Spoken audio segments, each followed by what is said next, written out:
Amigos, ¿cómo están? Un saludo bien grande, bien especial para todos ustedes.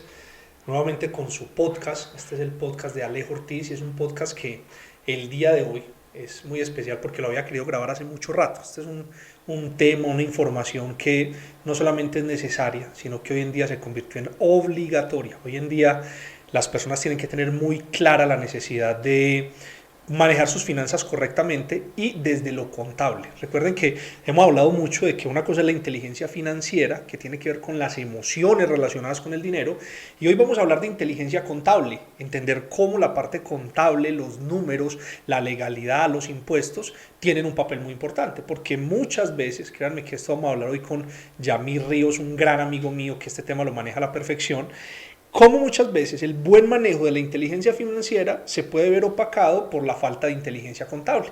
Entonces, vamos a dar la bienvenida, Yamir. Buenos días, hermano. ¿Cómo estás? Alejo, ¿qué más, hermano? ¿Cómo te va? Bien, súper feliz de tenerte acá. Gracias, Alejo, por la invitación, hermano. Yamir, vamos a empezar de una. De una. Que no le perdamos porque este tema es interesante. Hay unas preguntas y unos temas que te quiero hacer. Pero vamos a empezar por lo más importante de todos. ¿Por qué las generaciones anteriores eran tan light con el tema contable? Hemos hablado de eso varias veces, que la gente llevaba la contabilidad en un papel de cigarrillos, o sea, no les importaba. Contanos un poquito de dónde viene todo ese tema. Sí, claro, Alejo. Pues digamos que uno históricamente ve en su familia, empieza a darse cuenta que los tíos de uno o los papás de uno, ellos en medio de su juicio y sus negocios, con su capacidad financiera, iban comprando cositas, una casa, un carro. Pero había una tara, en el sentido de que ellos decían, no, yo no voy a declarar renta, ¿para qué voy a pagar renta? No es necesario pagar renta. Se podría decir que la declaración de renta, Yamir, era como algo que era exclusivo de la gente adinerada, o sea, se veía así. Claro, y había un mito que pues ahora cada vez ha tomado más fuerza, y es que declarar no significa que tengas que pagar. Ah, ok. Sí, entonces en ese tiempo nadie decía, no, declara y no pagas. No, en ese tiempo la gente pensaba, yo voy a mostrar lo que tengo y voy a tener que pagar impuestos por ello, no es justo, ¿sí? Entonces eso se convertía en un problema, porque ellos entonces ya compraban una casa o dos casas, tres casas, no declaraban renta. Entonces ellos o fallecían o heredaban, había una sucesión. Entonces el que iba a recibir todo eso le tocaba desatrasarse de las declaraciones de renta desde el momento en que se convirtió en declarante, y los impuestos que entre comillas dejó de pagar, Sí. se los van a pagar, los van a cobrar completos con intereses de mora y sanciones. ¿Sí? O sea, se podría decir que era un desorden. Sí, total. Pero porque había esa mala interpretación, es que yo tengo que pagar, porque voy a pagar más, más dinero por algo que ya tengo, yo la compré legal con mis ahorros. Sí, no hay ningún problema. Entonces las generaciones han mejorado su capacidad económica. Digamos, si vos sacas un retrovisor, vos miras que vos tenés una mejor condición que tus abuelos, que tus papás, en su gran mayoría. Cuando no hay en la casa, pues no hay una cuna de plata. Sí. Entonces ya la gente se preocupa un poco más de, venga, yo tengo que declarar, porque ya también la DIAN es más visible con la información, ya te tocan la puerta, un correo electrónico, tenés que declarar, las fechas son tales, ¿sí? Y que los gobiernos, Yamir, los gobiernos están súper leoninos, o sea, están encima mirando a ver cómo generan más presupuesto, y la única forma que encuentran, yo tengo una opinión personal con eso, o sea, un país pobre basa su presupuesto en los impuestos. Los países ricos tienen otros métodos de generar presupuesto. Entonces, Colombia y América Latina, pues decir que no es un país pobre sería mentir. Y claro, cada vez van a tratar cómo aumentan impuestos y atacan y bajan esos ¿cómo se llama eso? Esos Sí. límites. Exactamente, entonces eso es muy claro, Alejo. Entonces, ¿qué pasa? Para la DIAN dicen, no, yo tengo que saber la gente que está haciendo, porque no todo el mundo tiene los negocios, no digamos de legales o ilegales, negocios visibles. Okay. Ejemplo, tú te vas, por ejemplo, a la mayorista. La gente en la mayorista compran el producto al agricultor, al campesino. Entonces, para eso no hay una factura. Eso es lo que se llama un negocio invisible. Sí, esos son negocios que no son rastreables y mueven muchísimo dinero. Entonces, ¿qué pasó? La DIAN dijo, venga, yo tengo que empezar a apretar para ver, es que yo voy a hacerle exigir a cada persona los impuestos que le tocara pagar si alcanza las bases. Entonces, una de las primeras cosas que hicieron, como en el 2016, bajaron las bases de consignaciones, como de ciento y punta de millones, las bajaron a 45 millones. Eso es muy importante, Yamir, y quiero hacer mucho énfasis ahí porque, claro, anteriormente los impuestos, digamos que eran de personas que ganaban muchísimo dinero. Entonces, como el gobierno se ve la necesidad de captar más dinero para el presupuesto general, que esa es otra discusión que no vamos a tener hoy porque enoja muchas veces uno saber qué pasa con esos dineros del presupuesto nacional. Entonces, ellos ¿qué dijeron? Empecemos a bajar los límites. Entonces antes pagaban renta los que se ganaban tanto dinero, no, ya los que ganan menos, y de ahí se les volvió un tiro que hoy en día está súper bajito esos límites. Sí, claro. Entonces el tema, por ejemplo, el gran cambio y más grande y muy estratégicamente son las consignaciones. Entonces uno veía mucha gente, era muy frecuente encontrar personas que decían, ve, préstame la cuenta que me van a consignar tal plata. Gente que, por ejemplo, decía, no, es que yo cuenta no quiero tener, porque si tengo cuenta entonces tengo que declarar. Entonces le decían, tu tío, vení, consigname 20 millones. Entonces una cuenta sencilla. Sí. Una persona que tenga un salario de 2 millones de pesos, digamos, recibe 2 millones de pesos al año, mensuales, son 24 al año. Y resulta de que tenía un carrito, lo vendió en 20 millones, le consignaron la plata del carro en la cuenta. Lo montaron. Va en 44. Y llegó el tío, ve, sobrino, consigname estos 5 millones. Ya, cumpliste la base. Entonces, esa persona, por haber recibido esa consignación, se convirtió en declarante. ¿Va a tener que pagar impuesto? No. Listo. Vení, Yamir, que ese tema son temas que quiero agarrarlos porque este podcast va a estar muy carnudo porque yo sé que va a ser de mucha utilidad. Para mí es muy importante, y desde que hablamos de la creación de este podcast, es que la información sea útil, no solo que entretenga, sino que sea útil, ¿sí o no? Aclarémosle a la gente esa diferencia entre ser declarante y tener que pagar. O sea, se puede ser declarante y no tener que pagar impuestos. Es correcto. Entonces, ¿qué pasa? Entonces, digamos que ahora hay una tendencia, digamos, por la presión de la DIAN, en que la gente ya está más comprometida en querer declarar. Primero, para no ganarse una sanción, ¿sí? Que son horribles. Claro, en la medida de lo que tengas, más grande la sanción. Probablemente si no tienes mucho y no hiciste la declaración de renta, entonces vas a tener la sanción mínima, que hoy está en Colombia, 2022, 380.000 pesos. Entonces, si por ejemplo vos tenías que haber presentado la declaración, simplemente informando lo que tienes, y no lo hiciste, ya vas pagando 380.000. De ahí para arriba. De entrada, exacto. Entonces, ¿qué pasa? Entonces es muy importante uno poder tener claridad. ¿Qué es mostrar? En el ejemplo que te ponía de esta persona que recibió, ¿qué hubiera mostrado? Entonces, si tenía una casa, si tenía un carro, lo informa. Las deudas que tenía, por patrimonio no pagamos impuesto, ¿sí? Había un impuesto al patrimonio que yo llamaba a los anormales, eran los que tuvieron un patrimonio líquido superior a 5.000 millones. ¿Cómo así que patrimonio líquido es? Tengo tantas cosas, debo tanta plata, ese residual, si se pasaba de 5.000 millones, yo pagaba un impuesto adicional. O sea, tengo una casa, un apartamento, un carro, una finca y una empresa. Todo eso suma 20.000 millones de pesos. Sí, señor. Y en deudas, en bancos y en deudas tengo 10.000 millones. O sea, que quedo con un patrimonio líquido de 10.000. Ese aplicaría para exactamente. Entonces, esa persona que tenía ese patrimonio le tocaba pagar un impuesto al patrimonio. ¿Sí? ¿Cuánto pagaba? Carísimo. Era como un 1%. Billete. O sea, que en ese ejercicio de los 10.000, esa persona pagaba 100 millones de pesos. Mucho, ¿cierto? Entonces digamos que ese no es el problema de la gran mayoría de nosotros, estamos por debajo de eso. Sí, sí. Ojalá llegara algún día a ese nivel. Yo quisiera tener ese problema, pero entonces lo quitaron. En este momento todavía no tuvo continuidad, vamos a ver si le van a dar nuevamente una creación, porque eso lo han transformado, impuesto al patrimonio, impuesto a la riqueza. Pero en este momento le cambian de nombre. Sí. Pero bueno, así funcionan los impuestos en este país. Entonces, ¿qué pasa? Entonces esta persona informó su carrito, el saldo de las cuentas que tenía en bancos, si tenía alguna cuenta por cobrar, con un documento de fecha cierta, pues en notaría. O sea, declaró renta. Declaró renta. Entonces el hombre informó y con esos ingresos de 2 millones de pesos, digamos 24 millones de pesos, calculando el impuesto, no le da a pagar. ¿Por qué? Porque entonces sobre tus ingresos tú tienes unas deducciones. Y después de esas deducciones, después de que llegues a más o menos 39 millones de pesos después de deducciones, empiezas a pagar impuesto. Entonces, esa persona, si hubiera presentado la declaración de renta de forma oportuna, simplemente ¿qué hace? Le paga a su contador para que presente su declaración de renta y se acabó. Es lo correcto. Ese es el deber ser. Ese es el deber ser. Sí, señor. No necesariamente el hecho de que una persona declare renta quiere decir que tenga que pagar impuestos. Es correcto. Es súper importante la primera parte. Y la invitación es, por ejemplo, Alejo, que la gente le quite el miedo. Es que ven eso como si fuera una cosa, una defecio o algo. No, venga.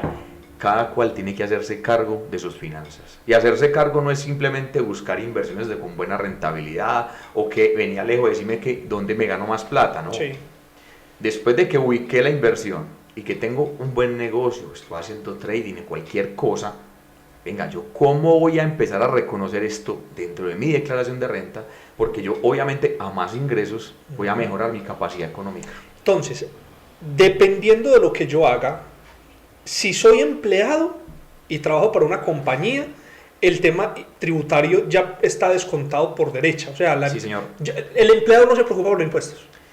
Digamos que no tanto impuestos, hablemos de seguridad social. Bueno. Sí. Pero entonces venga, yo le hago la pregunta completa, Yamil, porque ese tema lo quiero abarcar completa. Hablemos de la DIAN, de la UGPP y parafiscales. Esos tres conceptos desamarrémoslos. Digamos que UGPP y parafiscales es el mismo. Caben en el mismo paquete. Sí, señor, es listo. correcto.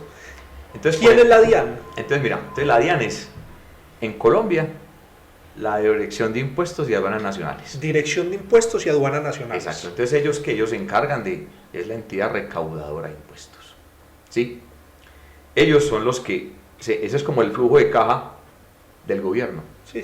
Ellos, venga, págueme los impuestos, gobierno, usted tiene tanta plata para hacer sus vainas. ¿Sí o no? Entonces, ¿qué pasa? Ellos se encargan, con toda la información que tienen, de determinar una persona cuántos impuestos tiene que pagar. ¿De acuerdo a qué? Si no supera, en este momento no hay impuesto al patrimonio, entonces simplemente en Colombia vas a pagar impuestos por los ingresos. ¿Sí? A medida que más ingresos tengas, obviamente la utilidad probablemente sea más alta, sí. Y si es más alta, el impuesto es más grande. Que eso nos lleva a una segunda pregunta, pero te la hago ahorita para no cortar el Listo. tema. Y la UGPP es la unidad de gestión de pensiones y parafiscales, que es la unión del Ministerio de Protección Social y la DIAN. Entonces, ¿qué pasa? La DIAN le comparte la información de los ingresos de la persona. Y el Ministerio de Protección Social se encarga de decir, esta persona está declarando seguridad social por tales valores. Ellos cruzan la información y le dicen, este señor está reportando por menos valor la seguridad social. O por el contrario, esta persona no está pagando seguridad social.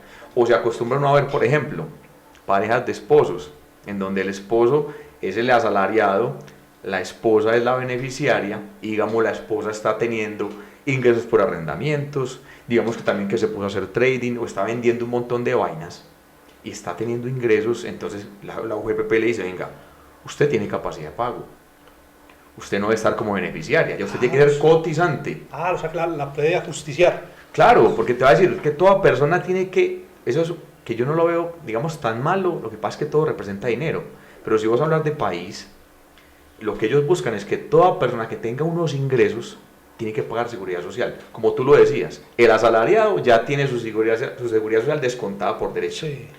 Pero los otros ingresos por aparte, nadie pagaba seguridad social. Se me ocurre algo. El asalariado, o sea, la persona que trabaja para una empresa, ya tiene su seguridad social, sí, ellos le descuentan un porcentaje del salario y la empresa cubre otro. Es correcto. Listo.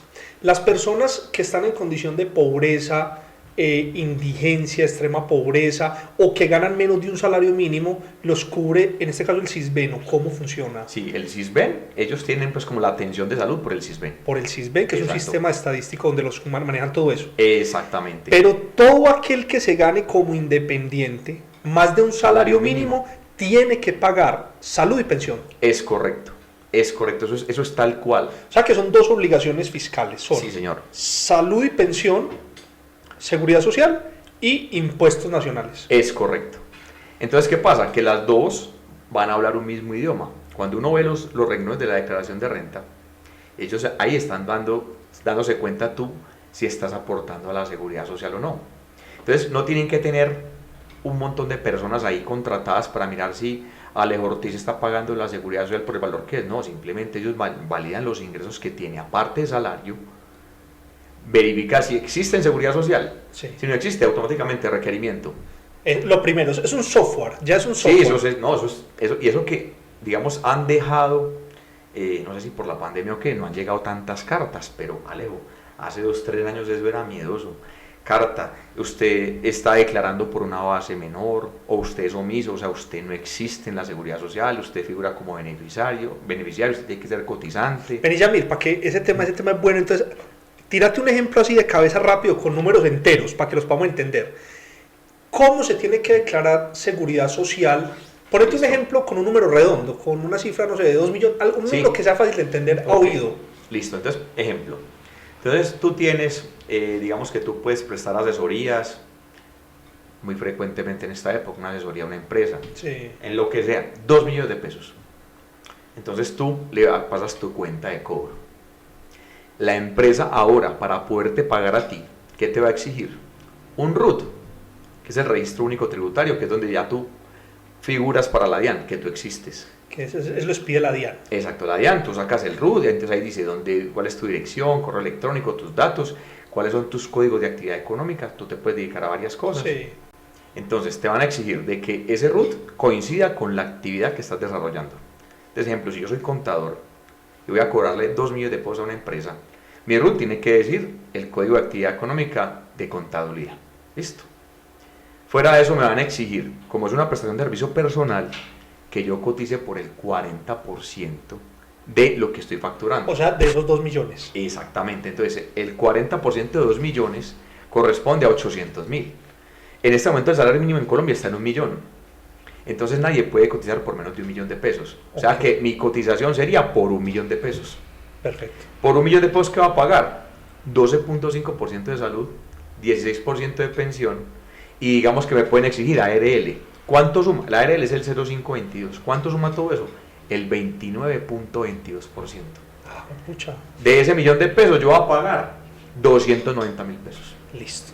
Con eso estoy cumpliendo con la ley, lo que la ley me pide. Y hasta ahí vas al día. Si, por ejemplo, yo digo, no, mi contrato fue de 2 millones, saco la base grata, pero pagué menos de lo que debería pagar, ahí entonces se genera una alerta en el sistema y me podrían requerir. Claro, entonces en el ejemplo que te pongo no va a haber una alerta porque estoy cubierto con la seguridad social, pero ¿a qué voy? Si yo, por ejemplo, trabajara con 3 empresas y a cada una le cobro 2 millones de pesos, entonces solía suceder mucho de que alguien pagaba por 2 millones de pesos y esa misma seguridad social se la reportaba a las otras empresas. Yo llegué a hacer eso. Yo en su momento yo te conté, yo llegué a hacer eso porque tenía varias empresas que me contrataban para hacer asesorías, talleres, y en un mes tenía 3 por el mismo valor y con una sola declaración legalizaba las 3. Yo cometí ese error. Claro, entonces ¿qué pasa? Las empresas no te dicen, pues ellos no, inclusive el gobierno pretendió en un momento que uno tenía que pasar en la cuenta de cobro cuántas asesorías tenía, cuántos estaba ganando, para que el pagador supiera sobre qué base te pega la seguridad social. Eso automáticamente lo demanda, o sea, los contadores nos paramos las pestañas y uno, venga, esto no puede ser así, no tiene sentido porque esto es información privilegiada. Imagínate, si yo a usted cobro 2 millones y a otro le cobro 1, se forma un conflicto de intereses. Cuando decimos me van a poder requerir, es que te llega un correo, o sea, ¿cómo requiere la DIAN, cómo nos requiere? Digamos en este caso es la UGPP. La UGPP. Entonces te manda un oficio persuasivo, pero persuasivo con un montón de información. Eso ya es un horrible. Eso ya es persuasivo, entonces, no, mejor dicho, entonces te dicen, te explican que cómo tienes que hacer la liquidación, cómo tienes que hacer el proceso, evites el proceso sancionatorio. Y eso aplica incluso para las empresas también, que de pronto pagan mal la seguridad social de los empleados, que capan o digamos disfrazan salario bajo otras figuras. A ellos también les llega, no solamente a los independientes. A todo el mundo. A todo el mundo, si no cumple con lo que debe ser. Entonces, en el ejemplo que te ponía, hombre, yo le cobro a 3 empresas 2 millones de pesos a cada una. Y solamente pago seguridad social sobre el IBC, lo que hacíamos la cuenta, el 40%, que son 800, pero nadie puede pagar sobre 800, sino sobre el mínimo hoy en Colombia, que es 1 millón de pesos. De sobre eso yo pago 295.000 pesos, un ejemplo. Listo. Entonces yo a cada empresa le entrego mi cuenta de cobro y mi seguridad social. Entonces cada empresa me paga porque están cruzando que la seguridad social le permite al pago que me están haciendo. Ya. Es un gasto deducible para ellos. Pero entonces cuando yo declare renta, ¿yo qué voy a declarar? Ingresos, 6 millones de pesos mensuales por 12 meses, 72 millones de pesos. Seguridad social, ¿sobre qué base? Sobre 2 millones de pesos, o sea, 24 millones, va a quedar un vacío. O sea, no coincide lo que me gané con lo que pagué de seguridad Exacto, social. entonces van a decir, señor, usted está inexacto. Y eso le puede pasar a cualquier persona. O sea, la UGPP puede llegar así y agarrar a alguien del pelo y decirle, venga, yo lo reviso a usted. ¿Usted por qué me pagó seguridad social como si se ganara un mínimo si usted se ganó 5 millones? Claro, lo más importante es que cuando ya eres declarante, ya tienes un RUT, ya existes para ellos, entonces cuando tú entregas tu declaración de renta, ahí ya ellos pueden visualizar tu información. La DIAN comparte, como te digo, mucha información con ellos y puedes ser no declarante y te pueden solicitar información, así no hayas declarado renta. Ah, ok. Claro, porque como te digo, ellos tienen acceso a la información. Ellos saben todo lo que pasó. Es que te digo una cosa, Leo, más tarde hablamos del Big Data de la DIAN, Pucha. porque ahí vemos que el cruce es gigante. Entonces en ese evento, ¿qué va a pasar? Me llega a mí una carta diciéndome, señor, usted está inexacto. ¿Cómo que inexacto? Si usted me pagó sobre una menor base, por favor, reajuste. Entonces, ¿qué me toca? Reajustar con intereses de mora y dependiendo en la instancia que yo haga esa corrección, hasta en sanciones puedo incurrir.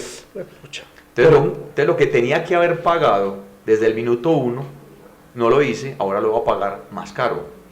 Y aquí hago un comentario, Leo. Personalmente yo te digo, todos los negocios o todas las inversiones tienen que ser bien cotizadas. O sea, ¿cómo así? Hermano, un negocio me tiene que dar a mí para todo lo que yo requiero, legalmente. Si no, entonces, o no es suficientemente rentable, o mejor buscar otra opción. Me gusta mucho ese comentario, porque es eso. Por ejemplo, yo te contrato a vos como contador. Vos me haces una cotización y me dices, oye, eso que me estás pidiendo vale tanto, y en ese costo, en ese valor, ya tú estás incluyendo lo que te va a tocar pagar de seguridad social, porque el momento en que yo te haga el pago de lo que me vas a cobrar, ya la DIAN va a decir, ese día él recibió esto, entonces, ¿cómo me lo va a legalizar? Entonces somos muy olímpicos. Yo pienso que sobre todo los antioqueños, no sé otras regiones del país, me imagino que debe ser muy similar, somos muy olímpicos para recibir plata. No, mándame eso a esta cuenta, no, págame eso acá, y entonces recibimos platas, pero no tenemos un control de lo que estamos recibiendo. Totalmente, Alejo. O sea, por ejemplo, con mis clientes, ¿yo qué hago?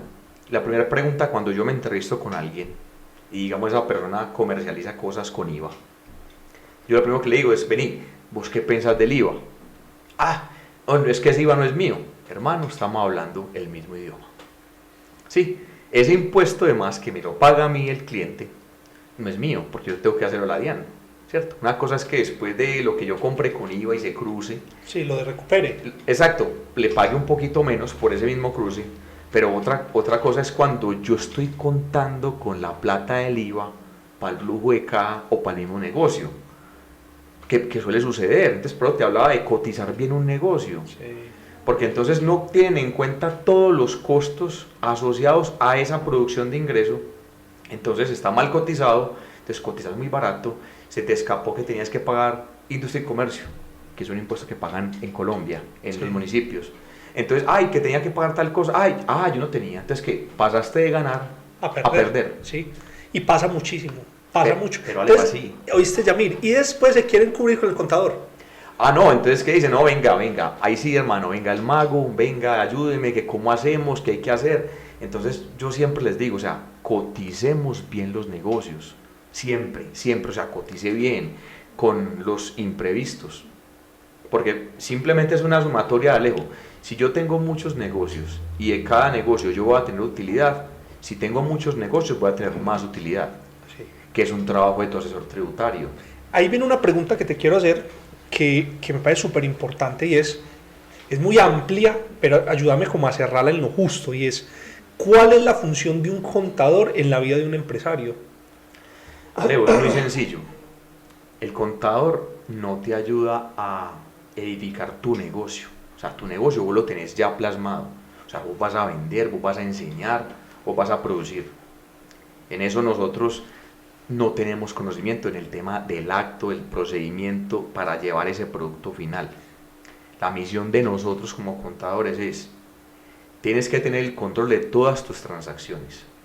O sea, primero, todo lo que entre y salga del banco tiene que estar identificado, ¿sí? Luego es la planeación fiscal. Entonces, por ejemplo, es, hombre, partiendo de un presupuesto, que ¿quién lo hace? Hombre, el contador le ayuda, pero la gerencia es la que sabe cuántos son tus presupuestos de ventas. Hombre, yo voy a vender 5.000 millones y mis costos son estos, mis gastos administrativos son estos, mi utilidad es esta.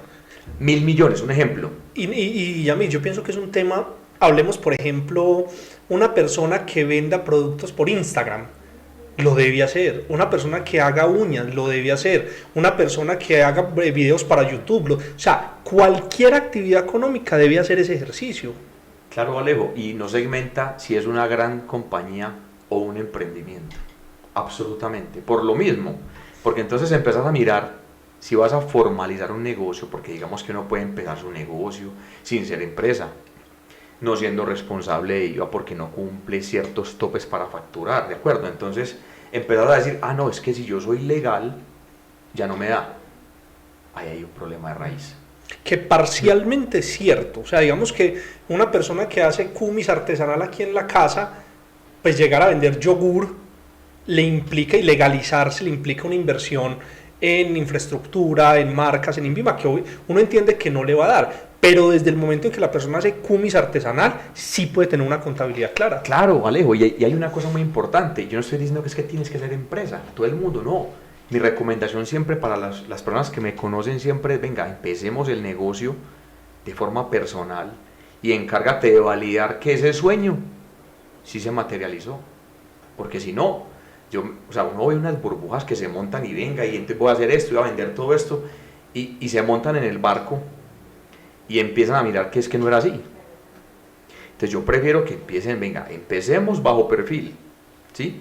Pero bajo perfil vamos al mismo punto. El ejemplo de la que hace el kumis. Entonces ella va a empezar a mover sus cuentas.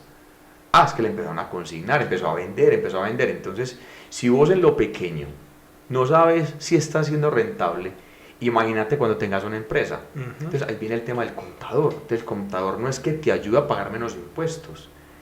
El contador te ayuda a optimizar el pago de tus impuestos. Porque ¿qué pasa?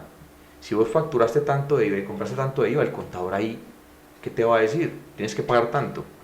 Pero ¿qué pasa? Si hay un presupuesto y tú ya sabes a hoy que cerrando diciembre vas a tener una utilidad de 1.000 millones. La proyección. Claro, entonces ¿qué va a pasar? El contador te va a decir, a hoy, 2022, los impuestos en Colombia, el impuesto de renta es el 35%. O sea, de los 1.000 millones vas a pagar 350 millones de impuesto de renta. Entonces, ¿qué va a pasar? Venga, ¿cómo vamos a planear?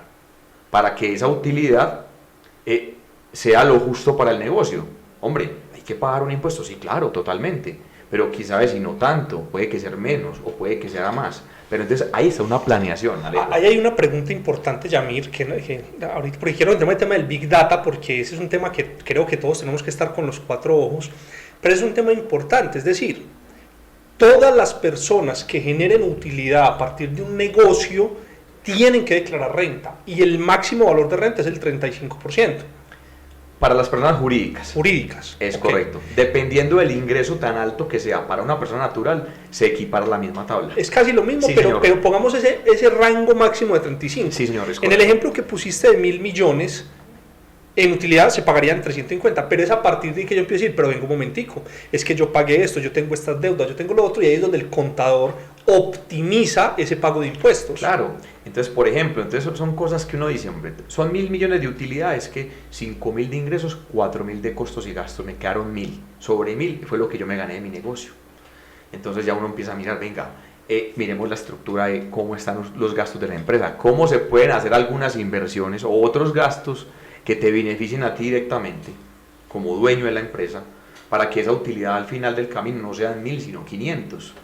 Eso se puede planear con beneficios a los empleados. Mira, puedes tener unas bonificaciones para tus empleados haciéndolo bien. Puedes modificar muchas cosas, pero entonces la idea es que siempre buscar que el negocio pueda definir un pago de impuestos justo. Sí, sin hacer nada malo. Simplemente es planearlo. Los impuestos hay que pagarlos. Sí, claro, Alejo. Así de simple, tal cual. O sea, que no busquen nunca porque yo he escuchado amigos míos que, hermano, necesito un contador porque es que yo no voy a pagar nada. O sea, es todavía esa mentalidad de no voy a pagar. Y yo en alguna parte la entiendo, porque para las personas que viven en América Latina es muy triste tener que entregarle el dinero al fisco y después ver lo que hacen con ese dinero los administradores que nosotros mismos elegimos y que terminan siendo un reflejo de la sociedad que nosotros mismos formamos. Es la cagada, pero igual hay que hacerlo, porque es que la otra opción es un canazo. O sea, un no pago de impuestos a tiempo puede dar cárcel. Sí, claro, ¿no? Y es apropiarse de unos recursos, es enredarse la vida, no solamente la responsabilidad es del administrador, es del gerente, el representante legal, es el contador o revisor fiscal si está obligado a tener. O sea, eso es una cadena que todos tienen responsabilidad. Ahorita hablaste de este concepto y creo que lo abordemos de una vez, el tema del Big Data. Big Data, definamos, es una base de datos centralizada gigante y es la forma en que las empresas traen información. Hoy en día el negocio grande en el mundo es información. Facebook es una empresa que, así la gente no crea, la gente cree que es una red social para ver fotos, pero realmente es una base de datos gigantesca que otras empresas le compran información. ¿Qué es ese Big Data de la DIAN? ¿Cómo se llenan de información? O sea, por ejemplo, la gente no cree, ve, hace poco pasó algo, ya mira, aprovecho y cuento esta historia, una persona estuvo en la cárcel una cantidad de años, una persona desde Nariño, Antioquia, no sé si viste la noticia, el tipo tenía una tiendita, un señor, una tienda en Nariño, Antioquia, y era el único del pueblo que tenía cuenta de ahorros. Entonces los vecinos, él ofrecía el servicio de hacer consignaciones, traslados, que le consignaran a la... O sea, él montó dentro de su empresa ese negocito. Pues resulta que la guerrilla, extorsionistas, delincuentes, empezaron a usar la cuenta de ahorros del señor para pagar vacunas y extorsiones. Al señor lo meten a la cárcel como ayudante de la guerrilla, supuestamente acaba de salir de la cárcel, lo declaran inocente. Pero mira lo delicado que es el tema de recibir platas en la cuenta de ahorros. Entonces, ¿cómo hace la DIAN, ese gran hermano que nos está vigilando todo el tiempo con todo lo que hacemos? Entonces, mira, es una pregunta y es algo que es muy informativo y ojalá, digamos, que todos se den cuenta, porque me imagino que de esto se nutren también los otros países. ¿Qué pasa? Entonces, cuando en este momento en Colombia, cuando tú eres declarante de renta, entonces a ti te está llegando un correo donde te dice, señor, usted superó los bases para ser declarante en Colombia, por favor tenga presente que las fechas de vencimiento de la declaración son aquí en Colombia entre agosto, septiembre, octubre, de acuerdo a los dos últimos números de tu cédula. Y la DIAN informa, ellos le mandan un correo. Ya están mandando, antes no mandaban nada, entonces vos no sabías, entonces era uno como agachado, que no me toque y cerraba los ojos. Ahora sí le toca, te mandan la información a su gran mayoría. Inclusive ya me di cuenta que están mandando hasta una declaración sugerida. Sí. Exactamente. Entonces, ¿qué pasa? La declaración sugerida, personalmente te lo digo, todavía no está afinada al lugar que debe llegar, pero cada vez avanzan mucho más, porque finalmente, ¿qué pasa? El software de la DIAN, el Muisca, es un software español. En España, pues a la gente le llega su declaración de renta y pues tú simplemente validas si sí o si no, pagas y ya. Para allá vamos a llegar. Qué paradoja tan grande que el software de la DIAN sea español y se llame Muisca. Sí. Que controle el oro de... Así es. Entonces, ¿qué pasa? Entonces, mira dónde vamos. Entonces, las empresas donde uno va y compra, donde eres empleado, cualquier contacto que tengas con una empresa y donde tú vas y das tu cédula, porque ahora te exigen cualquier cosa. Con los famosos puntos. Sí, acumularte puntos, entonces a vos te dan las facturas, entonces ¿qué pasa? Todas las compras que quedan a nombre tuya en el año, todo eso queda reportado, todo. Entonces, yo voy esta tarde y compro una manguera en Home Center, ya la DIAN sabe el próximo año que yo este año compré una manguera en Home Center. Entonces te voy a explicar que muy buenos ejemplos de Home Center. Entonces, ¿qué pasa? Home Center, El Éxito, almacenes de grandes superficies, tenían una facturación que se llamaba POS. Y es la tirillita que salía cuando uno iba a mercar. En esa tirilla a vos te preguntaban el nombre para un tema de puntos de mercadeo, pero ese nombre no iba a la DIAN, porque esa factura no estaba a nombre de Alejo Ortiz, sí, sino que es simplemente un tema interno. Sí. Pero el tipo de facturación, como ya estamos con facturación electrónica, entonces la facturación electrónica te llega la factura a tu correo, a tu nombre. Y para que una empresa pueda descontarse un gasto o costo deducible, tiene que tener factura electrónica. Si no tiene factura electrónica, ese recibo POS ya no sirve. Okay. Entonces, ¿a qué te están llevando? Si, por ejemplo, en una empresa van a comprar los productos de aseo a Home Center, ¿qué tiene que hacer el mensajero? Me hace el favor y me factura a nombre de tal empresa. Si él pide la tirilla POS, no es deducible. O sea que la empresa no se puede descontar eso en la declaración de renta. O sea que si yo voy, por ejemplo, a un restaurante, Sí, señor. y pido factura, pagamos una cuenta de 500.000 pesos, un Sí, ejemplo, señor. y pido que me facturen a nombre de esta empresa, ellos me lo hacen, pero me lo tienen que dar a factura electrónica. Es correcto, y vamos a llegar a un problema y a un punto que es el siguiente. Entonces, como la DIAN también dice, venga, que los gastos tienen que tener razón de causalidad. Es decir, que yo lo que me estoy gastando tiene que ver con el ingreso que estoy produciendo. Entonces yo podría decir, sí, el restaurante, la comida de fin de año de los empleados. Así, claro, ¿quién me dice que no? Una atención que tuve con ellos. Pero encuentre pues el restaurante que le dé factura electrónica. Ya. ¿Y por qué se limitan ellos en hacerlo, Yamir? A ver, eso es un tema muy áspero. ¿Por qué? Porque, a ver, muchos no quieren que les rastreen todas sus transacciones, porque la facturación POS no va informada a la DIAN uno a uno. ¿Sí? Hay pagos en efectivo, hay pagos que son con datáfono, ¿cierto? Entonces mínimamente lo de datáfono tiene que ser reportado, lo de efectivo. O sea que con el efectivo, lo que decías de la mayorista de las plazas de mercado, Sí, claro. ahí se puede mover mucho. Exactamente, entonces ¿qué pasa? Va a llegar un requerimiento, o sea, de que les va a tocar a todos entregar factura electrónica, pero en este momento muchos no. Y tengo casos, pues no puedo decir nombres en este momento, pero casos puntuales de un cliente mío que iba a comprarse unos zapatos en el Tesoro y en X almacén pidió factura electrónica. No le vendemos sino a personas naturales. Y todo eso hace parte de ese Big Data. Claro, entonces, ejemplo, si en ese almacén le hubieran entregado la factura electrónica a mi cliente, entonces en todo su Big Data de esa persona, en esa cédula, porque no necesitan que alguien lo haga, simplemente en el número de cédula está todas las cosas que compraste en el año, montos.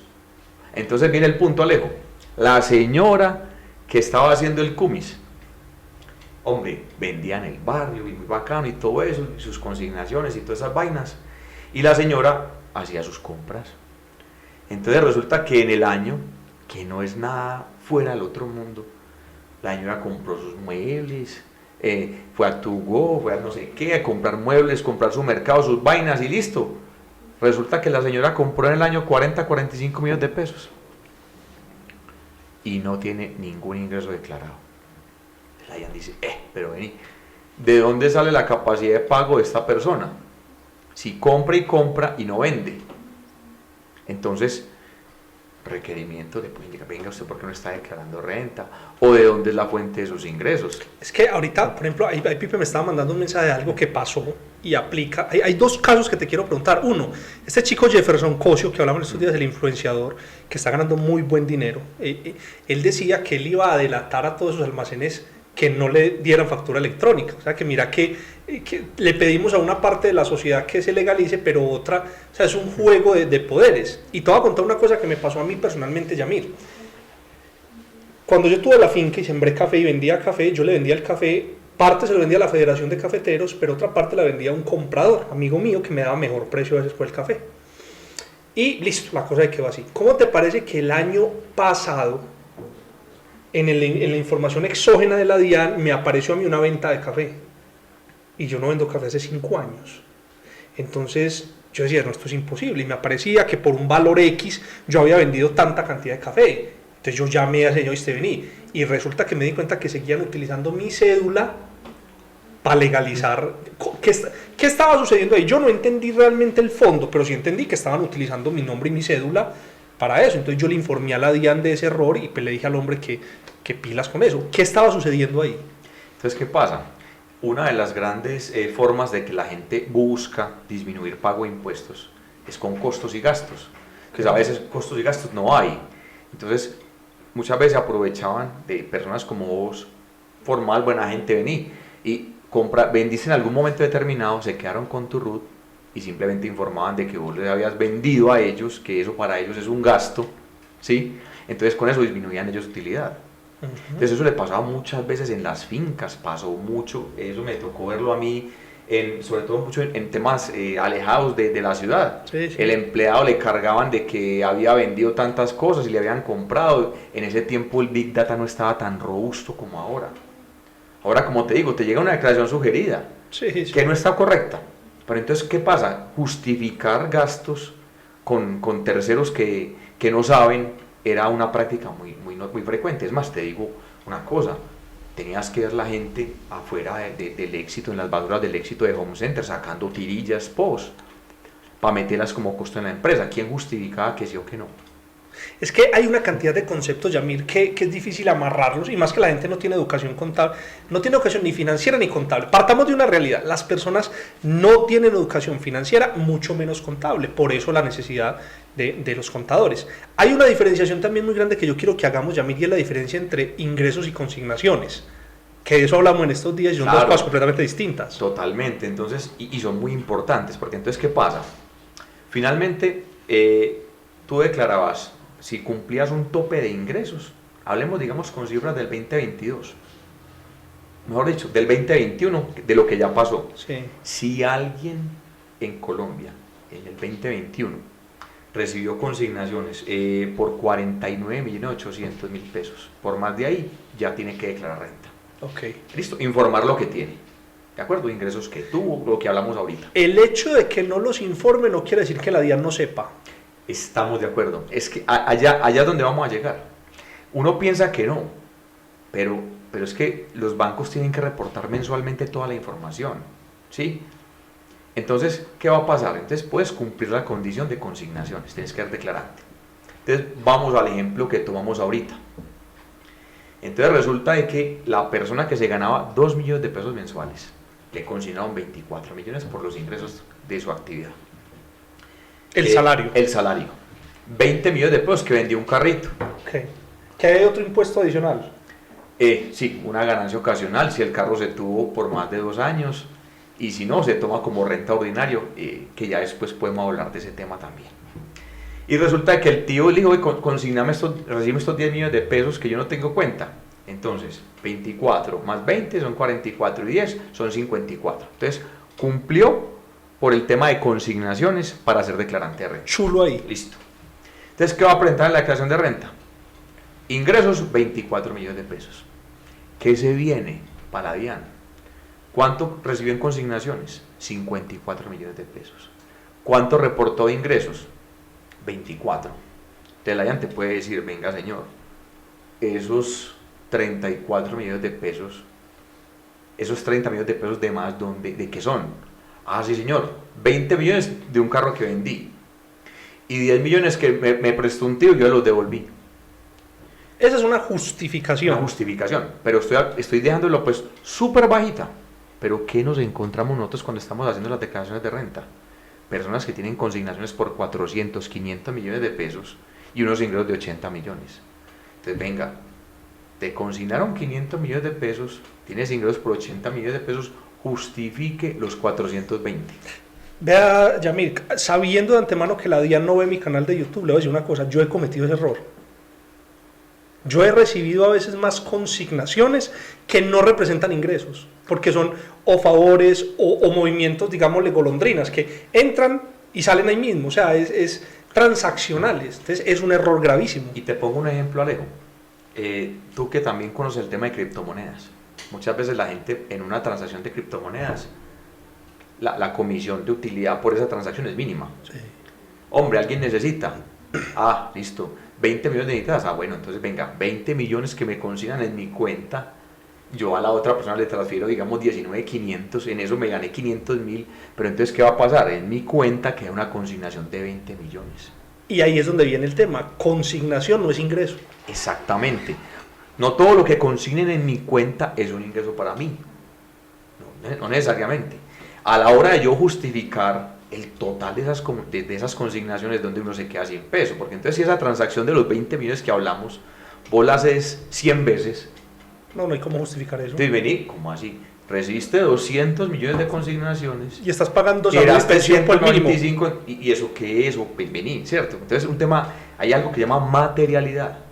Pero entonces, es que ya ese tema ya habíamos hablado y yo quiero, ¿será que le metemos candela a este podcast o qué? Métale. Vamos a echarle 3 leños a esto grande. Vea, está muy de moda, vos sabes que yo me muevo con el tema trading, criptomonedas, me gusta, lo estudio, el tema económico, financiero, o sea, para mí es un tema de estudio en general, pero está muy de moda de unos años para acá el tema de las pirámides, los scams, los modelos Ponzi basados en trading y en criptomonedas. Devolvámonos un poquito en el tiempo. ¿Qué quiere decir esto? Anteriormente, un esquema Ponzi o un esquema piramidal consistía en captar dinero de la gente y atraer nuevos suscriptores al esquema para que con el dinero de los nuevos suscriptores se le pagaba a los anteriores. Listo. Anteriormente lo disfrazaban con DMG, con publicaciones, con lo que usted quiera, que el avioncito, o sea, eso ha tenido todas las variantes. Pero con la entrada del mundo de las criptomonedas y con el mundo del trading han empezado a montar una cantidad de estos esquemas que funcionan exactamente igual, porque el tema es, venga, invierta acá y le damos una rentabilidad diaria del, no sé, el 1% diario, un ejemplo, que eso no existe en ninguna parte legalmente hablando. Pero el tema está en que influyen en las personas para que atraigan nuevas personas al esquema. Entonces, ¿cómo te das cuenta que un esquema es piramidal? Porque te inducen a que traigas más personas. Si el modelo fuera rentable como tal, no habría que traer nuevas personas, porque no hay necesidad. Pero cuando usted se dé cuenta que en esos modelos el foco siempre está en invite a este, invite a tal, traiga la plata de la abuelita, traiga la plata de este, eso lo convierte en un esquema piramidal porque es del dinero de esas personas que le vamos a pagar a la gente de arriba. Son tan perros que se han inventado esquemas Ponzi con sistemas de bienes raíces. Sí, claro. Ave María, por Dios. De todo lo han hecho. Sí. Entonces, para que entremos ahí, hablaste de materialización. Estas personas hoy en día están convirtiendo una inversión, por llamarle de cualquier forma, porque eso no es ninguna inversión, de 200, 300 dólares en 2.000 o 3.000 dólares en el lapso de 1 o 2 meses. La pregunta es, cuando estas personas empiecen a materializar esas utilidades, compran un carro, compran una propiedad, ¿cómo le van a decir a la DIAN de dónde vino el dinero? Claro, entonces, por ejemplo, Alejo, tú hablas de temas piramidales y aquí yo creo que Colombia estamos llegando pues cada vez más. No sé, tú miras y todo el mundo es hablando de un montón de terminología y negocios que... Todos son inversionistas ya. Exactamente. Entonces, ¿a qué voy? Digamos que hoy ya entraste, te metiste en una pirámide de esas. Más por emoción que por la razón que haya sido. Y digamos que estás recibiendo. No digamos que te tumbaron. Permíteme, Yamir, para que sigas y no te interrumpo más porque dijiste algo que me parece muy importante. Que esto es una bandera roja que quiero poner. El que esté ganando dinero con un esquema piramidal nunca va a aceptar que está cometiendo un delito. O sea, la emoción de ganar dinero nubla la razón de la condición de cómo lo está ganando. Entonces, él sabe que está cometiendo un delito, él sabe que te está cogiendo dinero tipo fiat del banco y lo está metiendo en una bolsa de basura, pero él no cree que está cometiendo un error, porque la emoción nubla la razón. Totalmente. Entonces, ¿qué pasa? Entonces, digamos que vámonos al escenario en donde la persona entró y está ganando. Sí. Como son rentabilidades gigantes, se ofrecen, pues mejor dicho, del 300% no sé qué tiempo y demás. Entonces, resulta de que si esa persona no empezó a proyectar su declaración de renta, cuando empiece a materializar esas ganancias, ¿qué va a pasar? Voy a tener una plata que me van a consignar, con la que yo voy a comprar cosas y donde yo no tengo ingresos, oficialmente para la DIAN. ¿Sí es claro? Entonces, ¿qué pasa? Si vos estás montado, ¿qué tienes que hacer? Empezar a reconocer parte de esos ingresos. Eso. Entonces, yo te tiro el caso y usted lo desmenuza. Ok. Me he metido en un esquema del que sea legal o ilegal. Hablemos que si es ilegal, ya ahí va un tema ya pues judicial distinto, Sí, que hay que ponerle cuidado. Pero pongamos que es legal. Entonces yo empiezo a ganar mucho dinero legalmente, pero está por fuera del sistema financiero. Entonces yo empiezo a acumular cantidades de dinero, pero que la DIAN no lo está viendo. Ejemplo puntual.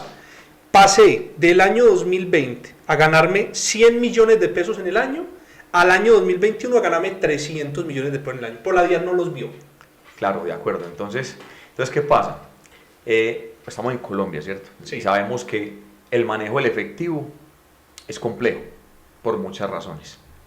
Uno sugiere que muchas cosas estén en efectivo, pero vos 300 millones de pesos en el colchón, esos billetes te chuzan, pues, o sea, Sí, eso sí, ya sí. llega a un punto en que... Sí, el 301, joder. No, ya eso es incómodo, ¿sí o no? Sí. Pero entonces, ¿a qué voy con esto? Si vos tenés, entonces pasas de 100 millones a 300. Tu capacidad de pago mejoró. Discúlpame, Yamil, los 100 fueron declarados, o sea, los 100 fueron legales. Es correcto. De los 300 no, ya los 300 fue ese impulso que no vio la DIAN. Listo, entonces quedamos en 200 que quedaron por fuera. 100 que ya venía declarando, 200 que están en el aire. Entonces, ¿qué pasa, Alejo? Esos 200 millones de pesos te permitieron a ti mejorar tu capacidad de pago. Entonces, patrimonialmente, hay algo que se llama la conciliación patrimonial. Entonces, ejemplo, si yo cerré a diciembre 31 del año 2020 con un patrimonio líquido, como te decía yo, tenía cosas por, hablamos los valores razonables, 200 millones tenían cosas y tenía deudas por 50 millones. O sea, mi patrimonio líquido eran 150 millones de pesos. Y digamos que mis ingresos fueron 300 millones, pero yo no voy a declarar los 300, sino que declaré 100. Pero yo compré más cosas. Entonces, ejemplo, un carro. Te compraste, como fueron 300 millones de pesos, entonces dijiste, no, me voy a meter entonces ya el carro que quise. No, una Jeep, una Wrangler. O andate, o si sos toyotero, entonces te montaste una Toyota, no sé qué vaina de 150 millones de pesos. Entonces, ¿qué va a pasar? Con unos ingresos de 100 millones, el patrimonio se te va a subir automáticamente. O sea, tenés 100 millones, tenías 150 de patrimonio líquido, una camioneta de 150 millones de pesos, entonces ya para el 2021, 2022, ya tenés 300 de patrimonio líquido, o sea, te van a subir y los ingresos no alcanzan a soportar eso. Entonces yo no puedo decir que mi patrimonio se creció en más de lo que mis ingresos lo permiten. Ok, los ingresos no aparecieron, pero se aumenta el patrimonio. Exacto. Magia. Entonces, ¿qué pasa? La gente compra y compra con plata que no declaró. Entonces Palayan dice, este man compra y compra y no tiene ingresos. Entonces, ¿qué pasa? Ah, sí, me la prestaron. Con una paradoja. El director de la DIAN de Buenaventura, con la hija. ¿Se acuerda de esa historia? No hablemos de eso. Con Lamborghini a bordo. Ah, claro. Con un sueldo de... Sí, no, total. Entonces, no, y por ahí creo que hay un político también que tiene un tema ahí complicado a justificar. Entonces, eso es lo difícil, Alejo. O sea, tú tienes que tener tu planeación. Entonces, por ejemplo, si en este momento estás ganando tus ingresos en el negocio que sea y tienes una macro utilidad, hombre, planifícalo para que si no haces las cosas bien, lo que te ganaste te lo van a quitar. ¿Quién? El fisco. Yamir, como dice un amigo mío, en palabras de asentado, es decir, en parroquiano común y silvestre, hablamos de el ejemplo de legalizar 240 millones con 900.000, porque hay otro tema que no hablamos, la seguridad social. Entonces, ¿cómo hago? Porque me gustó mucho ese ejemplo. ¿Cómo legalizo 240 millones de ingresos anuales con 900 pesos? O sea, ese ejemplo me gustó mucho. Claro, entonces, por ejemplo, mira, Alejo, entonces una cosa es el tema de la seguridad social, que hay que hacer una salvedad importante. Y la seguridad social hay que pagarla bien. Ya sabes para dónde voy. Sí. Voy para el poste. Ah, ese tema es seguridad social, claro. De poste. Vos ves en los postes, aquí en Colombia encontrás afilias a la seguridad social y pague 80.000 pesos, entonces todo el mundo dice, hombre, si la seguridad social normal por el mínimo, a hoy en Colombia, te vale 290.000 pesos para un independiente, y te comparan con 90.000, entonces vos estás diciendo, me estoy ahorrando 200.000. Y el problema es que estás creyendo que estás cumpliendo con el requisito. Exactamente, entonces me ahorro 200.000, pero entonces como todo lo multiplicamos, que uno lo debe multiplicar, son 2.400.000. Entonces 2.400.000 es un viaje a San Andrés. Ah, no, yo no le voy a arreglar esa pata. No, para que me atiendan igual de mal. Y a este gobierno que todo lo roba. Exactamente, entonces el punto no es ese. Porque entonces, ¿qué pasa? En esa seguridad de poste, vos no figuras como independiente. Cuando vos ves la planilla de alguien que paga esa seguridad social, figuras que sos de una cooperativa no sé qué, o de una empresa no sé qué. Que probablemente ni exista. Probablemente no, porque ellos pagan como por días. Si sos tan afortunado, te enfermas, hasta te atienden. ¿Sí? Pero allí esa seguridad social no es la que te va a recibir una empresa para poder justificar ese pago que te está haciendo a ti como costo-gasto deducible. Mejor dicho, Yamir, si la DIAN le diera por solicitarme mis pagos de seguridad social, eso no me serviría. No te sirve. Bien. Absolutamente. O sea, que algo quede ya en firme en este podcast. Nada de pagar seguridad social de poste. No, y es más, te digo algo, y qué pena salpicar los temas, pero entonces, ¿qué pasa? Ya empezó en rigor, desde noviembre del año pasado, algo que se llama la nómina electrónica. La DIAN lo acaba de sacar, y es que las empresas tienen que reportar la nómina que se están ganando los empleados al cierre de cada mes. Okay. De mes. cierre cada Ahí mes. está el cambio. Claro, porque ¿qué pasaba? La información exógena que vos compartías ahora es todos los renglones de la declaración de renta de una empresa o de una persona natural que tenga ingresos superiores a 500 millones de pesos. Tiene que informar detalle a detalle cuáles son sus gastos. Hombre, le pagué a Alejo Ortiz asesoría por mercadeo, le pagué a James Ríos asesorías contables, pagué todo. Tiene que informar cuánto le pagó a cada uno, si le practicó retención en la fuente, informar la dirección donde vive y demás. O sea, de ahí se construye ese Big Data. De todas esa exógena de la DIAN, Sí. ahí sale esa información. Pero ¿Listo? se liquida muy tarde. Entonces, ¿qué pasa? La exógena la reportan en mayo y junio. Es decir, que en mayo y junio de este año estamos reportando lo que sucedió en el 2021 acumulado. O sea, 16 meses después. Entonces, para la DIAN es muy complicado poder fiscalizar con tanta información tan vencida. Y ahí entró la nómina digital, La nómina electrónica. electrónica. Entonces, ¿qué va a pasar? Ya la DIAN va a saber cuáles son los salarios de las personas en tiempo real, mirar si no están haciendo una, entre comillas, desalarización para que no sea parte de seguridad social. O sea, sí, a ver si te entendí bien este tema y si la gente lo logra agarrar así. En el mes de enero de este año, o sea, antier, yo hice un contrato con el Centro Comercial San Diego y le dicté una capacitación a los empleados. Y ayer mismo me pagaron, yo pasé mi RUT, mi cuenta de cobro, y me pagaron ayer. Quiere decir que mañana, 1 de febrero, en nómina electrónica ya iba a aparecer ese pago. Entonces, te hago una salvedad. Como allá no eres empleado, sino que eres prestador de servicios, entonces los empleados que están por salario van a estar reportados los 10 días siguientes al mes. Es decir, que todos los empleados del Centro Comercial San Diego, Sí. los salarios que tuvieron durante el mes de enero van a ser reportados antes del 10 de febrero y van a decir cuánto se ganó el gerente hasta la empleada de oficios generales. Listo. Listo. Los prestadores de servicio, porque la DIAN va para allá, vamos a estar reportándolos también a partir de mayo. A partir de mayo, al contador, al abogado, al que venga de mercadeo, que me preste una cuenta de cobro, también le voy a reportar mes vencido cuántos ingresos tuvo. O sea que ya ahí, ¿cuál es el impacto de eso? Que entonces ya la UGPP va a sacar las uñas completas. Porque va a tener la información en tiempo real. Entonces, ¿qué va a pasar? Van a mirar, hombre, Alejo Ortiz cotizó sobre un salario mínimo y tuvo asesorías en varias empresas por 5 millones. Cárcel. No, tampoco hasta allá. Azkaban. Le mandan la carta, oficio persuasivo. Ay, es que no suena tan horrible que... No, a mí no me gusta, pero me toca torearlos, totalmente. Entonces, obviamente, mira que la información está muy en tiempo real. ¿Qué debería hacer, Yamir, una persona que está obteniendo ingresos interesantes, a veces inclusive de formas como el tema cripto, el mundo trading, a veces son ingresos grandes? ¿Qué debería hacer para provisionarse, para no tener problemas con la ley, con la DIAN? Entonces ahí te decía yo, Alejo, qué importante es poder uno cotizar un negocio. Hombre, ¿cómo así que cotizar un negocio? Ah, sí, las cripto. Venga, si yo me estoy ganando, entonces empiezo a incluir dentro del presupuesto de costos mi seguridad social. Sí. O sea, para empezar a reconocer, yo no digo que sobre todo, ¿sí? Puede que no sean muchos los ingresos, entonces asesórate y busca a alguien que te diga hasta qué punto puedes saberlo manejar y cuándo sí vas a entrar en riesgo, porque obviamente todo está atado a las decisiones que tú tomes. Sí.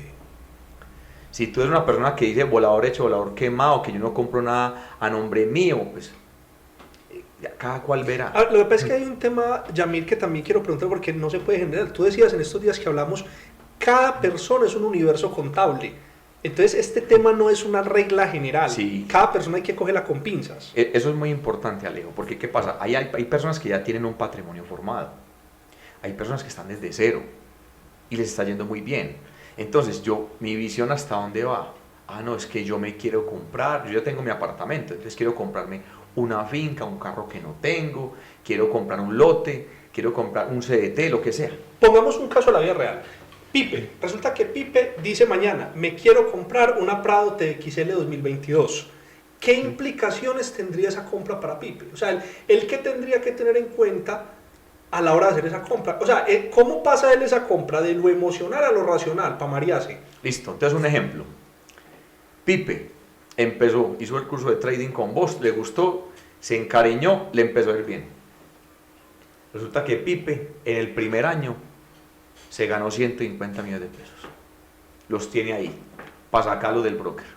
Entonces, punto 1, en el momento en que él los saque del broker y los ponga en la cuenta de ahorros de él en el banco, ya ahí viene el primer guarapazo. claro, ya va a decir, venga, ¿y yo de qué recibí esto? Pues ya va a haber una alerta para la DIAN. Porque lo compara con el año anterior. Sí, o no necesariamente porque lo compare, sino porque ¿qué va a pasar? La DIAN va a esperar a ver el que me va a mostrar en la declaración de renta para ver si esos 150 que recibió tienen coherencia con lo que va a reportar. Entonces él podría combinar la estrategia. Ah, ¿cómo así? Entonces venga, una parte digo que son ingresos de mi actividad, pero como le digo, no puedo esperar hasta el año entrante. Es que mira, Alejo, yo declaro en agosto, septiembre, octubre sobre lo que ya pasó hace un año. Yo, por ejemplo, ya hoy tengo que saber que voy a empezar a reconocer mes a mes para que el próximo año, cuando yo declare en el 2023, el 2022, ya tenga el problema resuelto. Este podcast me parece lo más oportuno del mundo, salir en enero, porque este sale pues ya mañana, sale en febrero, pero sale muy a principio de año para que la gente empiece a provisionar contablemente. Claro, Alejo, porque si no, o sea, por ejemplo, llegan personas, necesito que por favor me asesores para la declaración de renta. Ah, sí, claro, con mucho gusto. Entrégame tu documentación. ¿Cuándo me la entregan? En junio, julio. ¿Yo ya qué puedo hacer del año pasado? Si tendrías que haber empezado a pagar seguridad social, ¿ya qué? Sí. Ahí le toca esperar el guarapazo. Claro, hay que mirar ahí, como te digo, como cada persona es un universo diferente, hay que mirar cuál es la estrategia para cada uno. Pero entonces en el caso de Pipe, uno qué diría, no Pipe, venga hermano, ¿usted quiere comprar esa TXL? Sí, yo me la quiero comprar ya, mire, es que me la merezco. Ah, bueno, listo. Entonces empiece a reconocer unos ingresos mensuales y la otra parte podemos soportar de que alguien me la prestó. Es acomodar el tema, que parezca creíble para la gente. Claro, pero con materialidad lejos. Pero entonces si estamos hablando de 150 millones, decime donde sean 500. ¿Sí me hago entender? Entonces, es decir, obviamente esto no lo está escuchando la DIAN, pero aquí hay que saber cuál es el equilibrio y cuál es mi margen. Digamos, yo no puedo tener un campo muy grande de dejar como el vacío a la deriva, ¿no? Porque de eso es que ellos se pegan. Claro, la desproporción, o sea, como te digo, mira, justifícame de dónde te consignaron 900 millones de pesos y apenas reconociste como ingresos 150 millones. Que eso es lo que llamaba renta por comparación patrimonial. Exactamente, entonces ¿qué va a pasar? Tu patrimonio va a crecer más de lo que tus ingresos reportados permiten. Entonces te dicen, señor, te venga, págueme renta por aquí. Y dentro de las actividades económicas del RUT de la DIAN no aparece narcotráfico, porque ese era el único que aparecía en estos manes. Sí, claro, Alejo. O sea, antes, por ejemplo, mira, muchas veces, como te digo, o sea, lo que hacen de muchas veces la gente legalizar los dineros es mirar la forma de cómo hacen. Entonces uno dice, legalizar dinero no necesariamente es de cosas ilícitas. O sea, si la señora del Cumis empezó a vender el mejor Cumis de Medellín. Y se llenó de pedidos. Se llenó de pedidos y entonces ¿qué va a hacer la señora con esa plata? Y todos los pedidos a Nequia, Juan, Colombia, David Plata, y eso llega y la DIAN ya va enviándose. Entonces la señora no tiene su contabilidad, no tiene el orden, es plata de bolsillo, le está yendo bien, quién sabe si le podría estar yendo mejor. Es que ese es el tema, Alejo. Muchas veces vos decís que no, es que me está yendo súper bien. Pero por eso es importante esa aclaración que hace ahorita, se paga renta sobre la utilidad. Exactamente, pero entonces hay que construir muy bien, o sea, el modelo de negocio. Claro, muy claro y planeado. Como te digo, en este momento ya se cerró el 2021. O sea, si vos tenés un chicharrón, cuando nos sentemos a mirar tu declaración de renta, entonces, ¿qué vamos a hacer? Las opciones son menores. Pero como vamos a planear el 2022, claro, tenemos todo un año abierto. Ya se sabe por dónde mover los dineros. Claro, con todo. ¿Qué tanto puedes recibir en tu cuenta? ¿Qué tanto sí? ¿Qué tanto no? O sea, esto podría ser una conclusión. Se podría decir que la rentabilidad de un negocio en términos tributarios tiene que ver con cómo se estructura el modelo de negocios. Totalmente. Desde el principio. Por ejemplo, una pelada que haga uñas, trabaje haciendo uñas, todo este cuento, puede tener unas utilidades espectaculares, pero si está mal estructurado el modelo de negocios, puede que no termine siendo un negocio rentable. Claro, Alejo, y yo te digo una cosa, y es que yo creo que en ninguna parte he dicho que es que no hay que pagar impuestos. Todo negocio tiene que estar diseñado para yo pagar los impuestos. Ya uno determinará si son muchos o pocos, pero hay que pagar unos impuestos. Pero si mi negocio tiene tarifa cero de impuestos, es que no voy a pagar impuestos, su negocio está mal diseñado. Y quitar una tara. Te voy a contar una red neuronal mal conectada que yo tenía, que eso se convirtió en algo que tuve que trabajar mucho, y era que hubo un momento en la vida en que yo, digamos, sufrí tanto el tema de deudas, el tema tributario, todo eso, que yo en algún momento a un contador amigo mío le dije, acomódeme mi modelo de negocios para que yo no pase de este tope de ingresos. Es decir, yo mismo me limité los ingresos con tal de no tener que verme la cara con la DIAN. Imagínate qué error tan grande. Suele suceder mucho, Alejo, ¿no? O sea, no fuiste tú el único. Porque entonces, ¿qué pasa? Yo tengo que pensar mi cliente para dónde va. O sea, y volvemos al punto. Cada cliente es un universo diferente. Cada persona es distinta. Hombre, es que yo quiero esto. Venga, entonces vamos a planificarlo. Porque es que tiene que haber una forma. Una cosa es que yo quiero esto, pero es que mis ingresos no me alcanzan. Ya es un tema distinto. Oíste, Yamil, ¿y vos por qué no montas un servicio, no sé si lo tengas o si existe, que se llame estructuración fiscal? O sea, que no solamente la labor del contador sea como la del médico, es venga, yo le alivio la enfermedad, sino venga, antes de que se enferme, venga, estructuremos año a año cómo va a ser tu crecimiento y qué opciones hay. Que si pasa algo ya pues desbordado, lo manejamos en caliente, pero que por lo menos haya una planeación fiscal del año y que sepamos orientar. Si estas plata las vas a recibir, las recibís por acá, esto lo recibís por acá, esto lo haces con esta factura. O sea, que la gente tenga eso. No sé qué pensás. Sí, claro, digamos que, Alejo, eso es lo que digamos yo hago con las personas, ¿sí o no? Sentarme y aterrizarles las ideas. Porque es que muchas veces dejan esos temas por fuera o no le dan la importancia que requiere. Y yo te digo una cosa, no hay nada como llegar y acostarse tranquilo. Hermano, creo que si usted me preguntara a mí en este momento, para mí por encima del ingreso es la tranquilidad fiscal. Y digo fiscal porque usted puede tener dificultades con bancos, con particulares, listo. Pero para mí el enemigo más grande de un empresario en países de América Latina se llama el gobierno. Primero es el socio más costoso, porque es un socio que de entrada te quita el 35% en el peor de los casos. Y segundo, tiene abogados, oficina, presupuesto para investigarte hasta los tuétanos. Creo yo prefiero tener dificultad, mejor dicho, voy a cambiar la palabra. Si tuviera que tener una dificultad, preferiría que fuera con un banco privado a que fuera con un ente gubernamental. Entonces, por eso este tema es tan complejo. Usted puede tener un excelente modelo de negocios y que se le derrumbe por el tema fiscal. Claro, es que te digo, muchos negocios que se han tratado de formalizar llegan hasta ese punto en que esto no va a dar. Entonces uno habla con la emoción, las personas le cuentan a uno y entonces con esto voy a hacer esto y tal, entonces se empieza a mirar. Ah, sí, ejemplo, un caso que me pasó, unas personas que iban a montar un tema de confecciones, ya lo tenían montado y funcionaban en un barrio. Ah, no, entonces venga, no, que queremos ser empresa. Venga, ¿quién le dijo que fuera empresa? No, es que ya hemos crecido. Bueno, listo. ¿Quién es tu cliente? No, yo le vendo a la gente de los barrios. En los barrios y en los municipios. Ah, ya. Si eres empresa, tienes que facturar IVA. O sea que para esa persona que te va a comprar en el municipio, se le va a encarecer el producto un 19%. Sí, ahora, facturar IVA implica desglosar la factura y que coincida con los costos. Exactamente, pero entonces, ¿qué pasa? Si vos le vendés en el taller de tu casa y le vas a vender a la tienda de Alejo, de la tía de Alejo, sí, esa tienda, le vas a entregar una mercancía y pues no eres responsable de IVA. Por ser empresa, sí o sí, ya es responsable de IVA. Entonces habría que incrementar el precio. Claro, se le va a subir un 19%, entonces ya esa persona no te va a comprar a vos. Sí. Entonces, ¿qué va a pasar? Ya no te van a comprar, vas a salir del mercado. Fuera de eso empezamos a validar. ¿Cómo le vas a pagar a los empleados? Ah, no, es que yo les pago el día a 20.000, a 30.000. Es que pagar nómina, seguridad social, prestaciones sociales.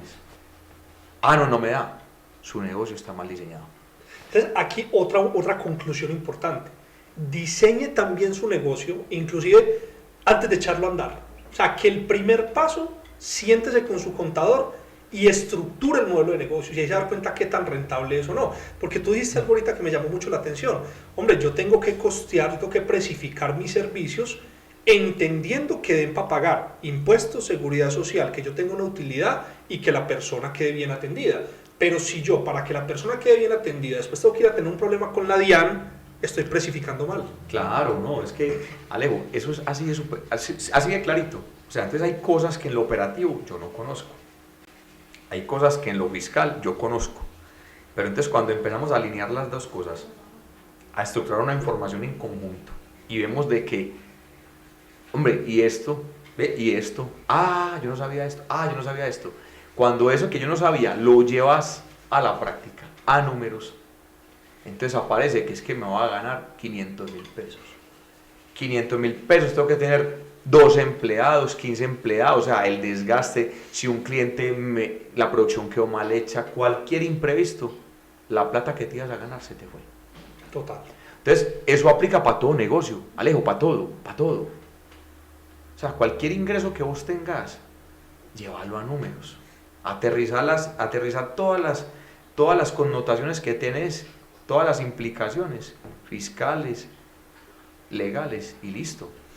Ya mira, hay una cosa que hablamos en estos días que me llamó mucho la atención, ya para ir redondeando que ya vamos por más de la hora y la gente, la retina se le duerme, pero está muy bueno. Creo que podemos sacar un segundo podcast bien bacano ya con temas más específicos, pero hay un tema que lo hablamos y es el tema de paraísos fiscales, tener dinero en otra parte, cómo se cruza la información con otros países. Muchas veces la gente cree que lo que hace en otra parte no da. Hablar un poquito, hablar del FATCA, ¿qué es todo eso? Entonces, por ejemplo, mira, Alejo, ahora los tratados de doble imposición, o sea, los tratados de libre comercio, muchas cosas se están globalizando, ya cada vez los paraísos fiscales son menores, ¿sí? Todavía quedan algunos, pero ¿qué pasa? Por ejemplo, el FATCA, me hablabas. El FATCA es un convenio que hay con Estados Unidos y ellos tienen que reportar obligaciones que tengan y cuentas que tengan de forma bidireccional. La declaración de renta en Colombia es mundial, es decir, yo tengo que reportarle a la DIAN lo que yo tengo fuera del país. Reportarlo en mi declaración de renta y dependiendo del monto, hacer una declaración adicional. Okay. En esa declaración adicional yo no pago impuestos, simplemente informo. Un ejemplo. Yo tengo una cuenta en Estados Unidos con $10.000, un ejemplo.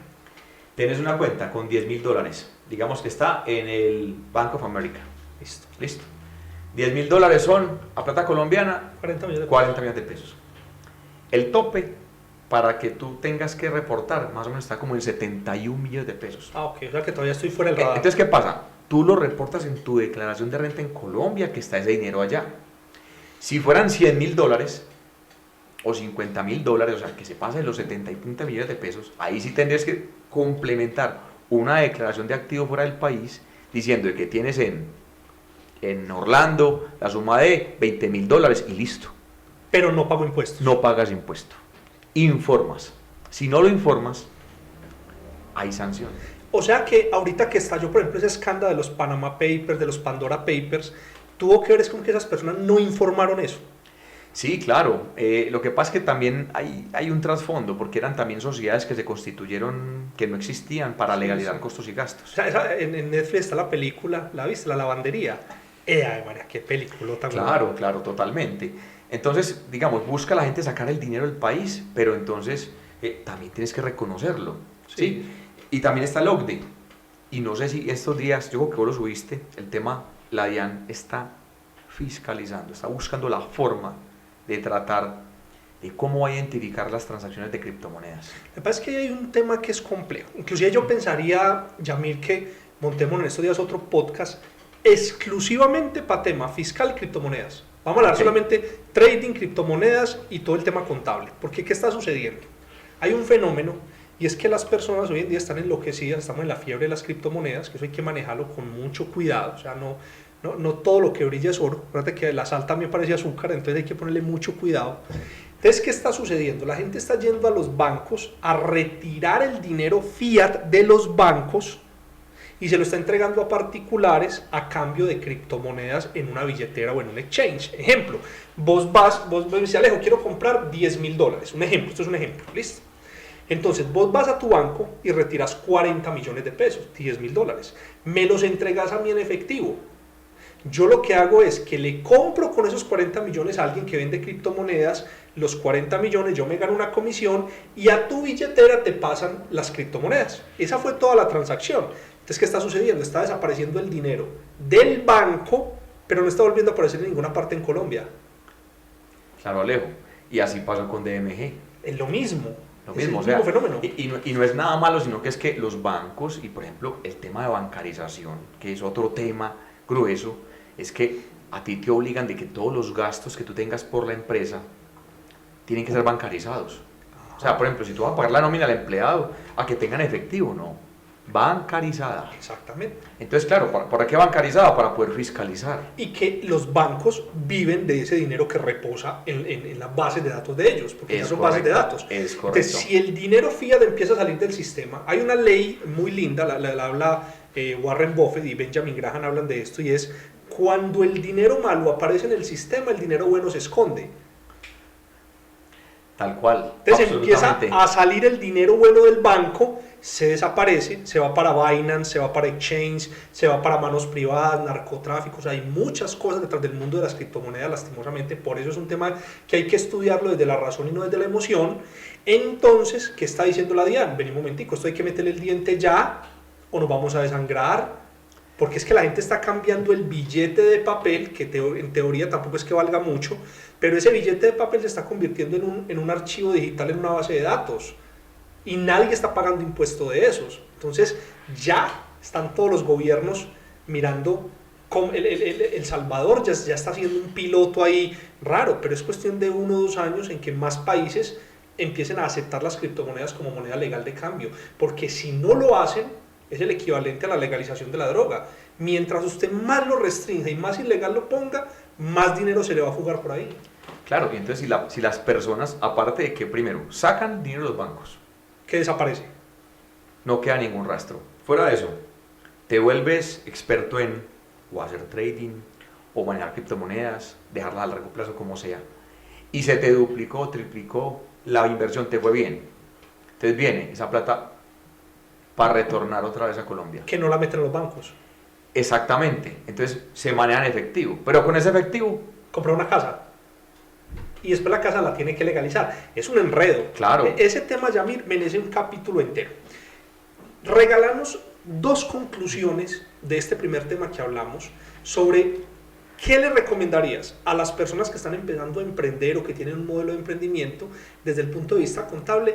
¿Cuál sería ese primer paso? Es decir, una persona que hoy en día no tiene ninguna estructura contable, ¿cuál sería esa primera recomendación? ¿Qué debería hacer esa persona ya para empezar a entender qué le puede pasar si no?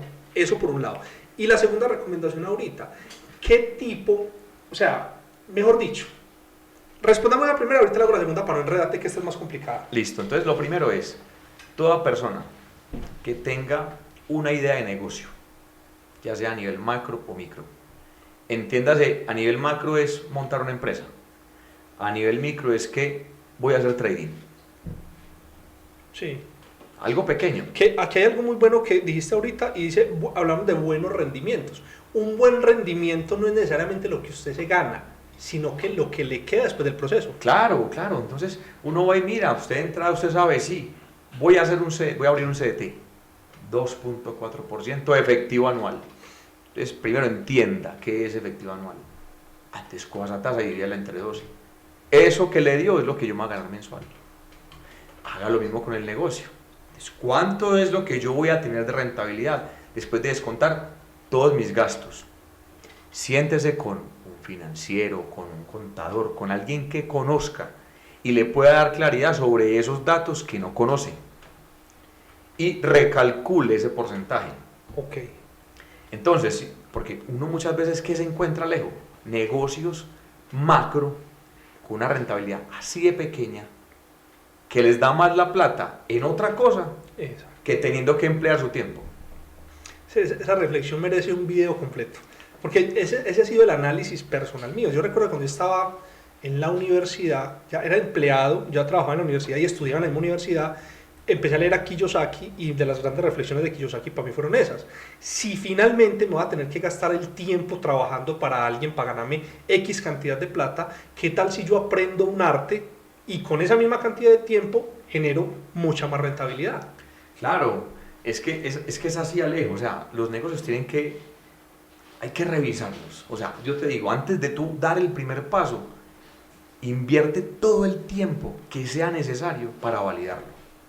Y ahí viene un tema, digamos, de costumbre en Colombia, una comparación que hacían entre Colombia y Alemania, en las obras. En Alemania se gastan todo el presupuesto posible en darle validación a ver si una obra es viable y va a funcionar, y se demoran, y sí, y cuando emprendieron, cumplió la meta. Sí. Aquí arrancamos como sea, que ahí vamos cuadrando. Sí. Por eso las obras valen 4 o 5 veces más de lo que es. Correcto. ¿De acuerdo? Entonces, lo primero es, revisen muy bien. Hombre, que tengo este negocio, entonces valida. Es el 1%, el 2% de rentabilidad, 3% de rentabilidad, sí, listo. Entonces, es eso. Ahora, ¿qué tengo que hacer yo para que ese ingreso quede legalizado dentro de mi contabilidad hasta donde me conviene reconocerlo? O hasta donde me conviene reconocerlo. Explica un poquito más esa parte. ¿A qué te referís con...? ¿Qué me conviene reconocerlo? Es hasta donde yo tendría que pagar una seguridad social para reconocer ese nuevo ingreso que me permita llevar las compras que voy a hacer para mi crecimiento patrimonial. Eso, en teoría, sería una primera conclusión. O sea, yo saber qué tengo que incluir en mi declaración de renta como ingresos, pagando seguridad social de acuerdo a como lo determina la norma, ¿sí? Pensando en lo que yo voy a hacer a futuro, ¿sí? Entonces, te pongo un ejemplo, Alejo. Una persona se compró el lote, montó la casa encima del lote, valor final de la casa con el lote, va a dar igual, no, muchísimo más. Entonces, si yo estoy pensando desde ya que voy a comprar y que después voy a vender, mi patrimonio tiene que estar creciendo, mis ingresos tienen que estar creciendo, para que después, cuando yo vaya a vender por ganancia ocasional, no me vayan a cobrar lo que tanto construí. Tiene que existir una relación directa entre ingresos y patrimonio. Sí, Alejo, es que, como te digo, y eso no es complejo, pero como te digo, nadie tiene por qué saberlo por derecho propio, lo pueden aprender. Pero a la declaración de renta y a sus números hay que cogerle cariño, Alejo. O sea, eso no se puede soltar así. Es más, venís que tenía el contador, tenía los papeles. No, venga, entienda qué estamos haciendo. Es esto, ¿para dónde vamos? Sí, proyectar. Sí, proyectar. Esa es una de las conclusiones más grandes. O sea, revise, demórese tomando decisiones y analizando. No parta, como muchas veces decís, hombre, que no vendas en la euforia, no compres en la euforia ni vendas en el pánico. Analiza con calma factores internos y externos. Sí. Y con base en eso, avance. La otra pregunta que te iba a hacer no te la voy a hacer, porque creo que es conveniente que hagamos un segundo podcast y lo concentremos completamente en el tema criptos, negocios digitales y el tema de impuestos. Entonces lo voy a preparar mejor porque hay varios temas que sé que la gente lo está pidiendo a gritos, pero entonces hagamos un segundo podcast mejor, ¿te parece? De una, en estos días con calma lo montamos. De una. Yamir, muchas gracias, hermano. Alejo, con todo el gusto, hermano. ¿Cómo te sentiste? Súper. Sí. Claro, esto es lo mío. La información estuvo muy buena, yo sé que a la gente le va a servir mucho y es un momento muy apropiado porque arrancando el año hay tiempo de hacer esas proyecciones y esas previsiones. Entonces, gracias a todos, espero que les haya servido esta información y nos vemos en un siguiente capítulo del podcast Alejo Ortiz. Recuerden seguirnos en redes sociales, estamos en TikTok ya, estamos en Instagram, Spotify, y en Spotify pueden encontrar el audio completo para que lo escuchen en el carro. Un abrazo y feliz año para todos, chao.